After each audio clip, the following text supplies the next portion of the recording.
तो ये एक प्रमोशनल वीडियो है। तो जैसे कि आप मेरे हाथ में देख रहे हैं, ये डेको मैजिक फैब्रिक ग्लू है। इसका ब्रांड है लिटिल बॉडी। तो ये प्रोडक्ट मैंने अमेज़ोन से परचेस किया था। दरअसल ये प्रोडक्ट मैंने बहुत दिनों पहले ख़रीदा था। इनफैक्ट इस ग्लू को मैंने वैलेंटाइन स्पेशल वीडियो में यूज़ किया था प्रिंटेड मग और एलईडी हार्ट पिलो बनाने के लिए।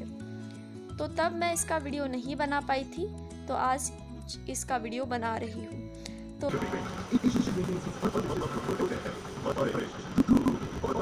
तो इसमें 100 ml ग्लू है और इसकी MRP है ₹249।